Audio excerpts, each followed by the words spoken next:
Hello மக்களே, welcome to RJ Tamil audio novels.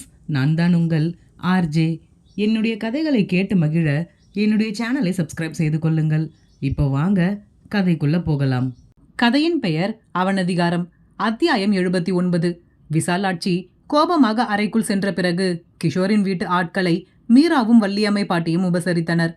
Abhimanyu தன் வீட்டு ஆட்களை அவர்களுக்கு அறிமுகப்படுத்தினான்.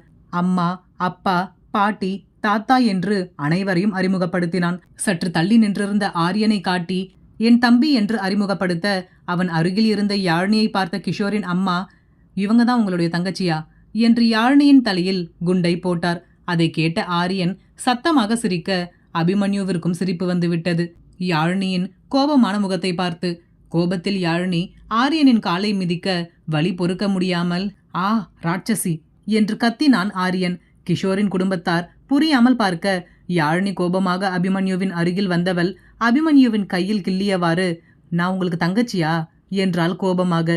கிஷோரும் கிஷோரின் குடும்பத்தினரும் ஆச்சரியமாக பார்த்தனர். கிஷோர் இதுவரை அபிமன்யுவை இப்படி சகஜமாக பேசி பார்த்ததே இல்லை. ஷைலஜாவுடன் நட்புறவாடி பார்த்திருக்கிறானே தவிர இப்படி அபிமன்யுவிடம் யாரும் நடந்து கொண்டு அவன் பார்த்ததே இல்லை. எனவே ஆச்சரியமாக பார்த்து கொண்டிருந்தான். அபிமன்யு, நானா சொன்னேன், இவங்க தானே கேட்டாங்க. யாழினி, அவங்க கேட்டா இல்லைன்னு நீங்க சொல்ல வேண்டியது தானே, வாயை மூடிக்கிட்டு நிக்கிறீங்க. அபிமன்யு, எல்லாரும் பார்க்கறாங்கடி, எதுக்கு இப்படி கத்துற? ஆண்டி, இவ என்னோட வைஃப். கிஷோரின் தாய், ஓ சாரிம்மா, அபி தம்பிக்கு ஒரு தங்கச்சி இருக்குன்னு சொன்னாங்க, அதான் அவரோட தங்கச்சியோன்னு நினைச்சிட்டேன். யாழினி, பரவாயில்லைங்க என்று முடித்து கொண்டாள். ஆரியன், அது ஒன்றும் இல்லைங்க, இவளுக்கு நடந்தது ஒரு குழந்தை திருமணம், அதான் உங்களுக்கு இவளை பார்த்ததும் தங்கச்சி மாதிரி தெரிஞ்சிருக்கு.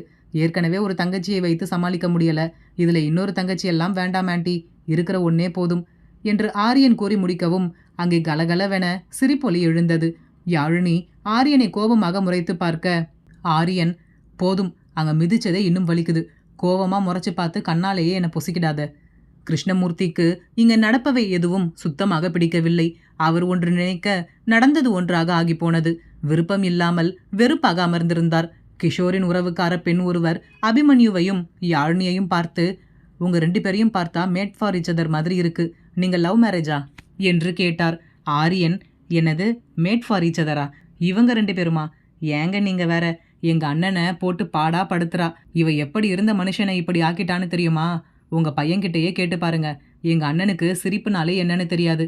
இப்போ தினமும் சிரிக்கிறார், எது சொன்னாலும் கோபப்படுவார். இப்போ என்ன சொன்னாலும் கோபப்படவே மாட்டேங்கிறார்.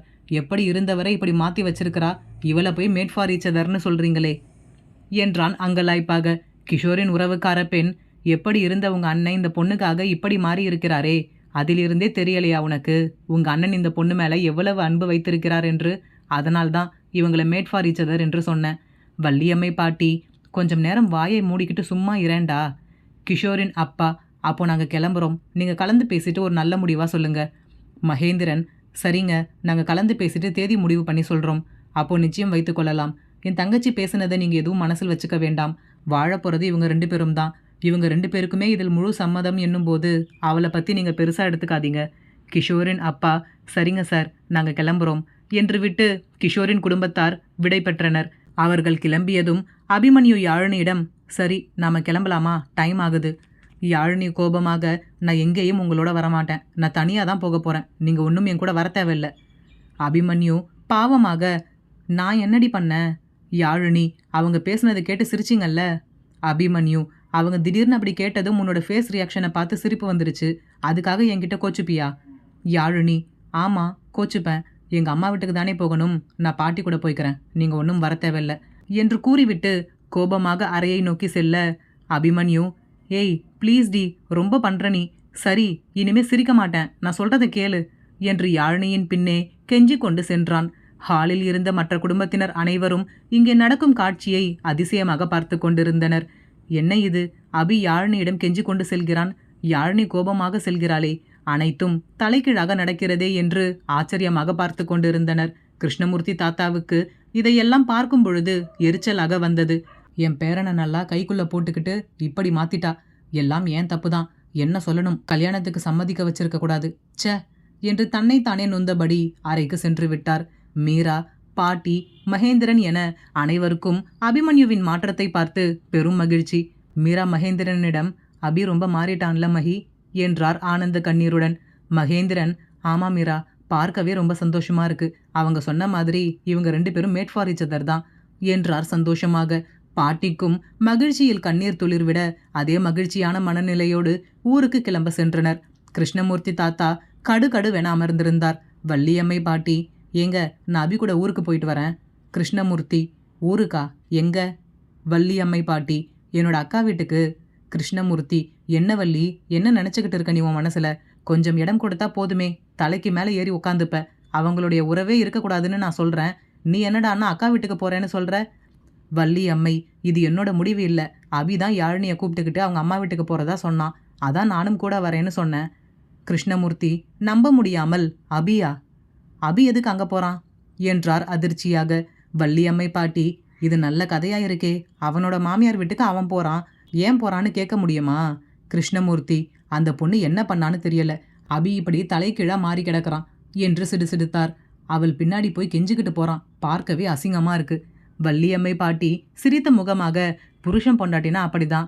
ஏன் கல்யாணமான புதுசில் நீங்களும் இப்படி தான் இருந்தீங்க. கிருஷ்ணமூர்த்தி, நாமளும் இவங்களும் ஒண்ணா? வள்ளி அம்மை, இவங்களும் புருஷன் பொண்டாட்டி தானே. கிருஷ்ணமூர்த்தி, நானே எங்க நம்ம பொண்ணு நம்மளை விட்டுட்டு போயிடுவாளோன்ற பயத்துல தினம் தினம் உட்கார்ந்துருக்கேன். நீ மட்டும் எப்படி தான் இப்படி நிம்மதியா இருக்கியோ தெரியல. வள்ளி அம்மை, பயப்படுற அளவுக்கு எதுவும் நடக்காது. எங்க அக்கா மேல எனக்கு நம்பிக்கை இருக்கு. கிருஷ்ணமூர்த்தி, இப்படி நம்பிக்கிட்டே இரு, கடைசியில் நீ ஏமாந்து போய் தான் நிக்க போற என்றார் கோபமாக. வள்ளியம்மை, நான் இப்போ ஊருக்கு கிளம்புற சந்தோஷத்தில் இருக்கேன். உங்ககிட்ட பேசி என்னோட மனசை நோகடிச்சுக்க நான் விரும்பலை. நான் போயிட்டு வர வரைக்கும் பார்த்து ஜாக்கிரதையாக இருங்க. பிறகு அபிமன்யு ஒரு வழியாக கெஞ்சி கொஞ்சி யாழினியை சமாதானம் செய்து ஊருக்கு கிளம்ப தயாராக கீழே அழைத்து வந்தான். வள்ளியம்மை பாட்டியும் தயாராக அறையை விட்டு வெளியே வர ஆரியனும் தன் கையில் ஒரு பெட்டியுடன் வெளியே வந்தான். மீரா, என்னடா இது, நீயும் கையில் பேக்கோட வர, நீ எங்க போக போற? ஆரியன், நானும் அண்ணா கூட போறேன். மீரா, நீ எதுக்குடா? அவன் அவனோட மாமியார் வீட்டுக்கு போறான், நீ அங்க போய் என்ன பண்ண போற? ஆரியன், எல்லாம் எங்க அண்ணனுக்கு ஒரு பாதுகாப்புக்கு தான். இவளை நம்பி தனியா அனுப்ப முடியாது என்று யாழினியை கை காட்டினான். யாழினி, உங்க அண்ணனை நாங்க எதுவும் பண்ணிட மாட்டோம். உங்க அண்ணன் எங்களை ஒன்றும் பண்ணாமல் இருந்தா போதாதா என்று கூறி முறைத்தாள். ஆரியன், அண்ணா நீங்களே சொல்லுங்க, நான் வந்தா உங்களுக்கும் டைம் பாஸ் ஆகும்ல. அபிமன்யு, எங்க கூட நீ வந்துட்டா நாளையிலிருந்து ஆஃபீஸை யாரு கவனிச்சுக்கிறது? நாளையிலேருந்து நீ தான் கரெக்டாக ஆஃபீஸ்க்கு போய் அங்கே எல்லாம் சரியாக நடக்குதான்னு செக் பண்ணி எனக்கு டெய்லி நைட்டு ரிப்போர்ட் பண்ணணும் என்றான் ஸ்ட்ரிக்டாக. ஆரியன், அண்ணா நீங்கள் இப்போல்லாம் ரொம்ப மாறிட்டீங்க. இவகிட்ட மட்டும் சிரித்து சிரித்து பேசுகிறீங்க, என்கிட்ட மட்டும் இப்படி எரிஞ்சு விழுறீங்க. அபிமன்யு, சொன்ன வேலையை ஒழுங்காக பண்ணிடா முதல்ல என்றான் கராராக. உடனே வள்ளியம்மையிடம் ஓடிய ஆரியன், பாட்டி நீங்களாவது அண்ணா கிட்ட சொல்லுங்க பாட்டி, நீங்கள் எல்லாரும் திரும்பி வந்ததும் ஆஃபீஸில் ஜாயின் பண்ணிக்கிறேன் ப்ளீஸ் பாட்டி. வள்ளியம்மை, அபி அவன் தான் இவ்வளவு தூரம் கேட்குறானே, பேசாமல் இவனையும் நம்ம கூட கூப்பிட்டு போகலாம்ப்பா. அபிமன்யு, பாட்டி இவனை நம்ம கூட கூப்பிட்டு போகிறத பற்றி பிரச்சனை இல்லை, ஆனால் இவன் வந்தால் சும்மா இருக்க மாட்டான், யாழினியை டிஸ்டர்ப் பண்ணிகிட்டே இருப்பான். இதை கேட்டவுடன் ஆரியனுக்கு தாங்க முடியவில்லை.